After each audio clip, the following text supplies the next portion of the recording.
Hello friends, welcome back. So it's been about a month since the release of Shadowverse Evolve Set 9, Duet of Dawn and Dusk, and I was very fortunate to have pulled or been supported the entirety of my EarthRite deck pretty much the first weekend this set was out, and I've been playing it week in, week out ever since.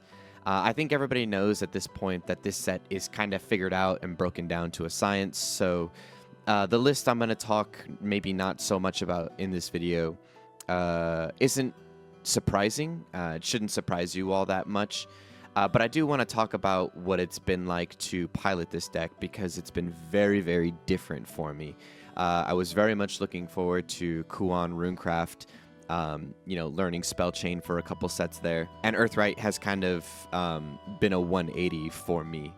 Stack management has been essential to piloting this deck well through some, tough matchups like bats and puppets. And I've had seemingly perfect games where I just have way more stacks than I could even possibly spend throughout the course of the game. But it's the games where I've had either just enough stacks or not enough, where I really find myself, taking a hot minute to consider my turns and how I want to navigate certain situations. And it's worked out well for me so far. I frequently tell my friends and my local group that I feel like this deck is almost just too big brain for me to pilot. So yeah, it's been pretty interesting. I almost feel like the deck is maybe too good for my skill level. Okay, so through my editing magic, I will put the list on the screen for you here, but I want to talk very briefly, or I'm going to try and keep it brief about my list. Again, it does not deviate very much from what's been proven by Japan, but I do want to talk about one or two things that I chose here and there, and preferences that I've developed for this deck. So first off is my tech. Golem Rampage, the one of. I know it's not exactly like a hidden tech, and there were some of the JCS decks that had this. They were also running the Machina Golem Prototype Warrior and stuff. I thought that was maybe a bit of an overcommitment, but used in conjunction with summoning drills, I don't know. I really like Golem Rampage. When I was playing EarthRite before it got buffs this set, I would have golems out, and then I'd sack the golem, do 3 to the board and 3 face, and I would get this reaction from my friends like, it does what now? And it also hits face? Are you joking? And so that reaction, stuck with me, and it really made me really fond of this card. And so I like having that one of there. It's certainly not the most optimal thing to have in the deck, but I think, just because I like it is a good enough reason to have it there. Very rarely do golems stay on the board, so like on a turn, I'm having to spend 2 for summoning drills, then spend another 2 to do 3 board damage and then 3 face. Again, it's not exactly the most optimal play that I could make, but I just kind of like it, right? I can also use it in conjunction with Ancient Alchemist, but I'm usually not playing Alchemist until the later half of the game, where I'm spending 10 play points or 9 going second, right? And then have just enough left over to bring a golem out, sack it, and then maybe try and squeeze out 6 damage face, because Alchemist can ping 3 damage here or there to a follower or face or what have you. So yeah, speaking of Ancient Alchemist, I saw a lot of JP lists running her at 3, and in my early playtesting of EarthRite, I could not figure out why. It just felt so bad to have her in hand early on in the game.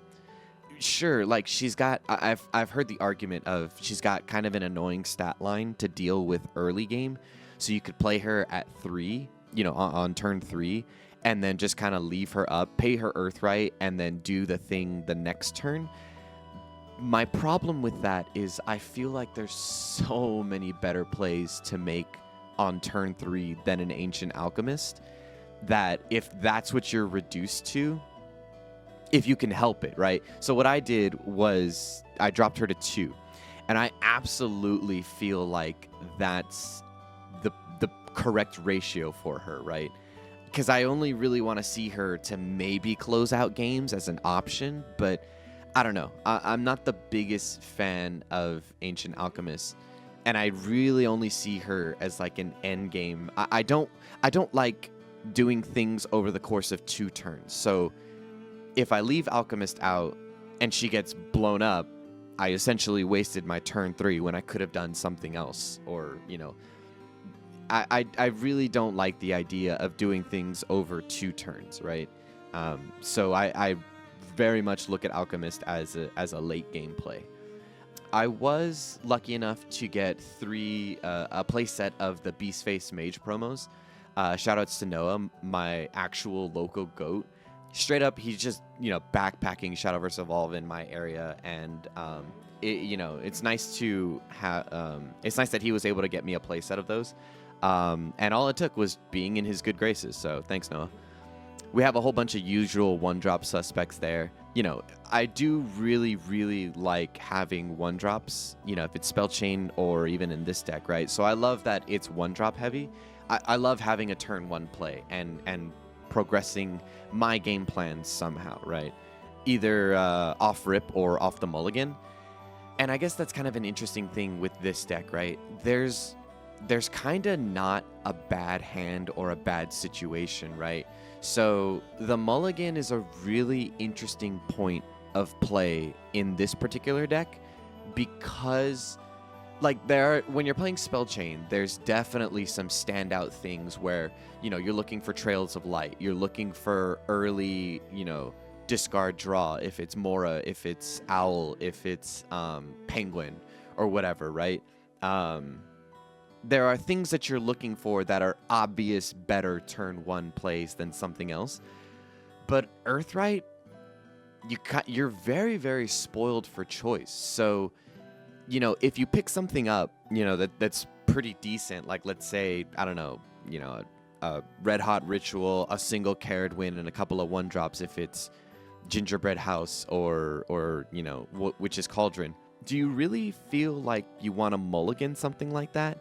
And even if you do, you could pick up other 1-drops, and it's like, I don't know. I don't know if the mulligan is like a luxury for this deck, or like it kind of really doesn't matter. I guess it would very much depend on the matchup, right? Because if you're playing bats or if you're playing puppets, you might not want to have to spend cards to search out the barrage, right? Having the barrage early game in hand would probably be preferable. But outside of that, I don't really know. As long as you pick up a couple of 1-drops and you start building stacks early, even if it's just the Teachings of Creation, if you're going first for the draw, there's not a situation where the 1-drops are bad for you, this deck is very, very, very spoiled for choice and very blessed with turn 1 options that just set you up for the rest of the game. And that's probably what leads to this deck being, the overall consensus of the best in the format, right? So moving past the 1-drops, I didn't want to talk too long about all of these. I really liked Magiblade Witch and Rabbit when learning EarthRite. And when I was looking at JP lists, I didn't see a lot of lists that were running both of them. They ran one, or they ran the other, or they didn't run either, but very rarely both, right? When I was working out ratios and stuff and dropping Alchemist and, teching in some other things, I think having them at 2 each is also correct, for me at least, right? I see them not that often, but when I do see them, it's pretty much exactly when I want them to, to build stack or to cauldron search. They kind of do exactly what I need them to, exactly when I need them to. And that's probably, just how blessed this deck is with consistency. So I think having each of them at 2 is perfect for me. Now, Riley is probably my favorite part of this deck, right? You get her out as soon as you can. And, just have her go down so that you can revive her in crucial moments and get big return on her, right? In, mid-game support or what have you. Or even earlier with Caradwyn, right? Her synergy with Caradwyn is absolutely insane. So yeah, I can't imagine a lot of situations with this deck where you're not in control of the game. But if you're in a rare situation where you are not in control of the game, she can absolutely swing things back into your favor. And if you're already kind of leading the game, she can just start to put bus lengths in between you and your opponent, right? Caradwyn is very, very interesting for me. She's a little expensive, not play point wise, but EarthRite wise. Excuse me, say that 3 times fast. But I do really love the options that she presents, right? I find myself leaning toward poison over potion a lot, but I think one of the only times that I'm choosing potion is to get Riley out a turn early or turn 4 or something like that if she dies on turn 3. But my opponents know what Riley does. They are trying to keep her from dying if they can help it. So I'm usually having to do that dirty work myself. So if I can cheat Riley out, it's maybe but a turn early, like on turn 5. Very rarely turn 4 with Caradwyn's potion, right? So I find myself leaning a lot more toward the poison because not only does that clear out something on the board, but then it also does a little bit of burn face. Let's say that's on a turn 4, turn 5, you get a little bit more burn with Faust. We'll talk about him in a little bit, but yeah, Caradwyn, I do really love her options for potion or poison. I've even done something, I remember this actually, I was kind of struggling for stacks late game, so I ended up reviving a Beast Face Mage and then just like crashed it into something because it gets rush, right? And just crashed it into something to get the stack so that I could pay for something else. Either, I don't remember if it was that turn or the turn after, or I was trying to figure something else out for the turn after or whatever. But yeah, she's got a lot of really cool options. Obviously, the best one that you can think of is cheating out Riley early, but Caradwyn, I think is I didn't really think too much of her before she came out, and now that I've played the deck for, like I said, a month, she's probably one of the I mean, she is an essential piece of the deck, right? Then we have Faust, right? And Faust is probably where most of my decision paralysis with this deck comes from. You get 2 amulets out for free, and that's so strong, right? You can very easily clear out a board, you can get stack, or you can get draw for like a better hand, or you can build out your own board, right? Turn 5 is usually when you're playing out your first Faust, assuming you've drawn it, which I don't understand how maybe you couldn't have. There's so many options to sift through the deck, with these cards and stuff. But what I've found is Faust does one of these things well, but not all of them, right? So you can clear out a board, but I'm usually left with just the single Faust up that my opponent deals with pretty quickly.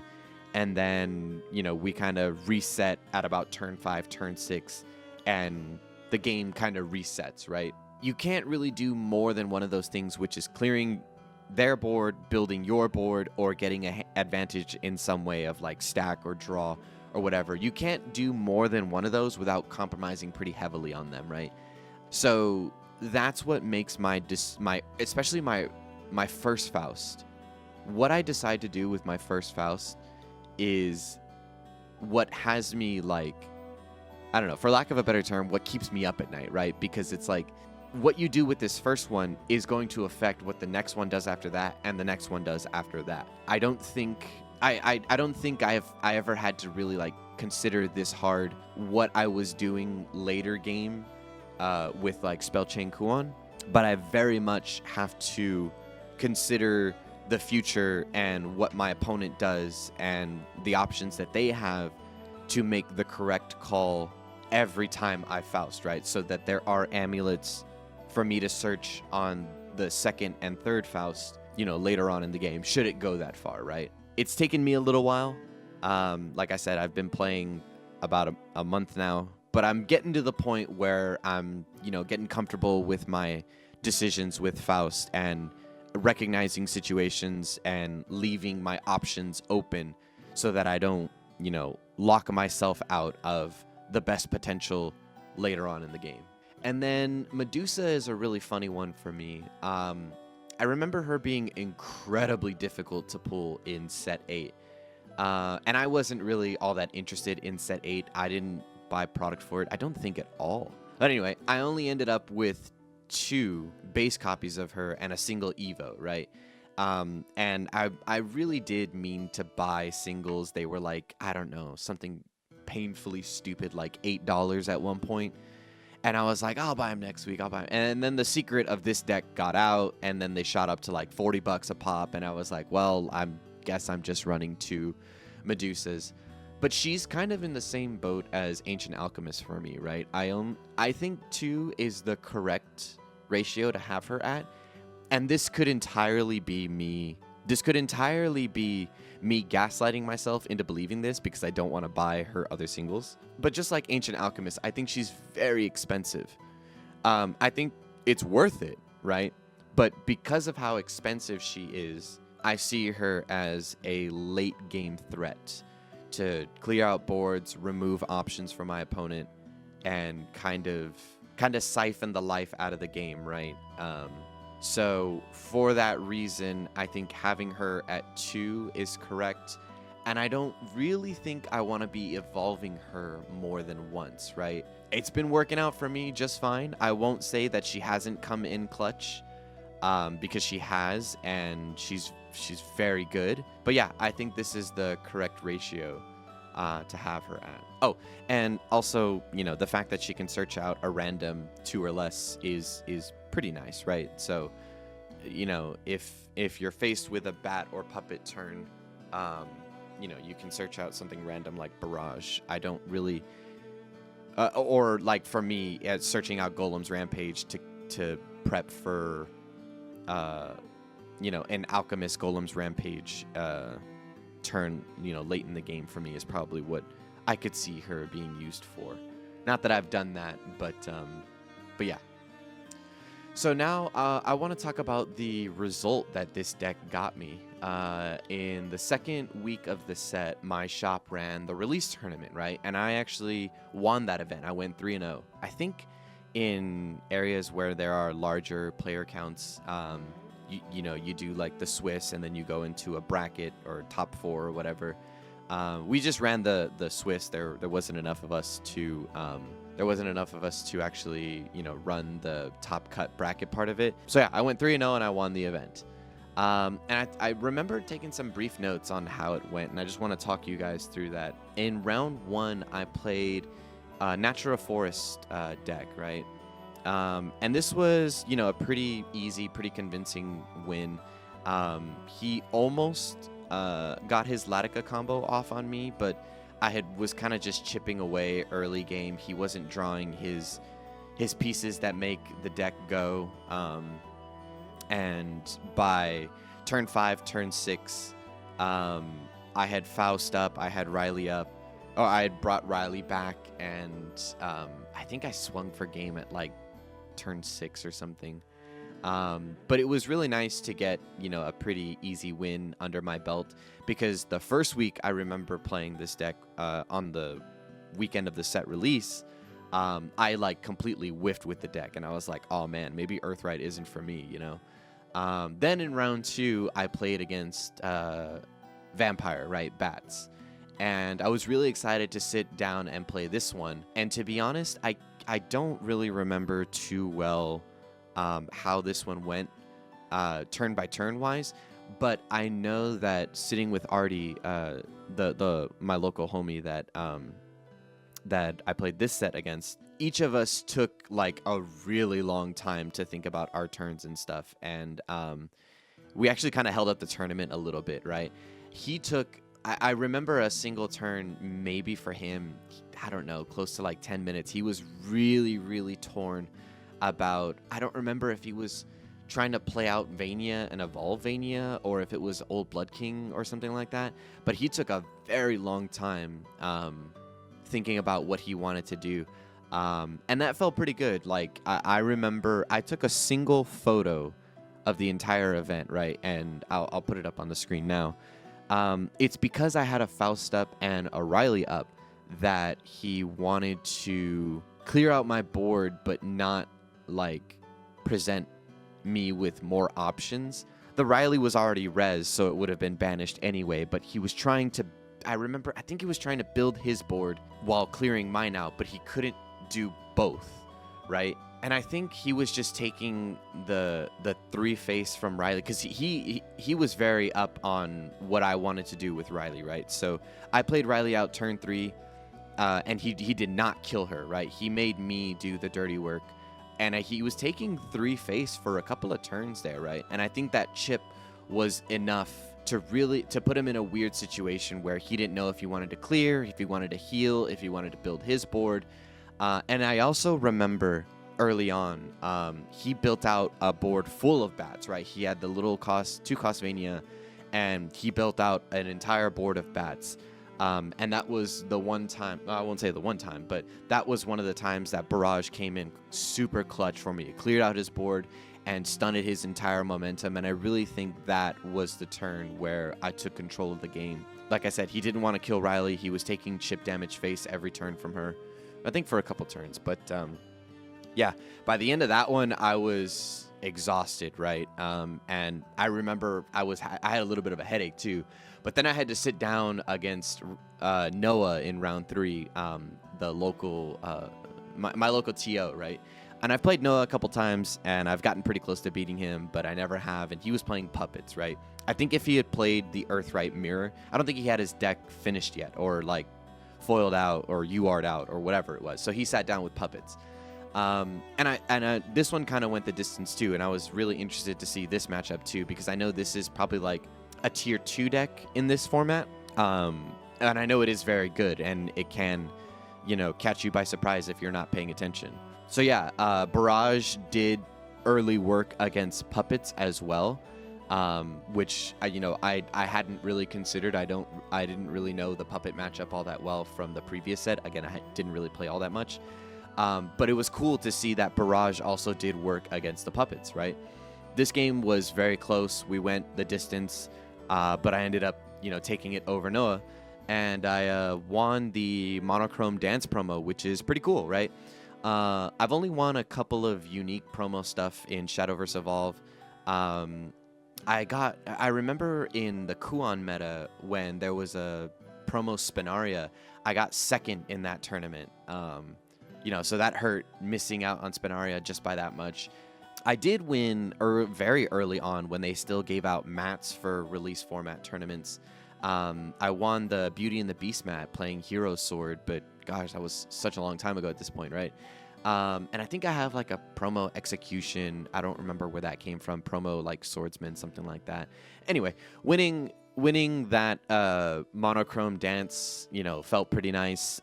It's nice to have a little piece of Shadowverse Evolve history, right? But so yeah, I've really been enjoying playing EarthRite. But I think as long as Kuon exists, Spellchain will definitely still have my heart. I know it's getting chest support next set, so I'm keeping my eye on that. I've already kind of put that shell of a deck together just to see what it's like. I was testing that on the side. And I gotta say, I think it needs that chest support, right? It is not good where it's at right now. So yeah, that's my thoughts on EarthRite for this set. Looking forward to finishing out this set. I know it gets a little bit of... there's a single card, I think, in set 10 that comes out. Obviously, the Arcana cards come out. I don't know if that's a whole archetype on its own. I'll have to look into that. I know Chess comes out, and that's support... that's going to support the D-Shift deck, so that'll be fun to break back out and keep playing that. I don't know, maybe I'll hop between the two decks, but... yeah, looking forward to the rest of set 9 into set 10. I will be making a video soon, very soon, because I have thoughts about what's happening with Shadowverse Evolve for the rest of the year into next year. But I'll leave that for the next video. So see you guys then. Thanks. See ya.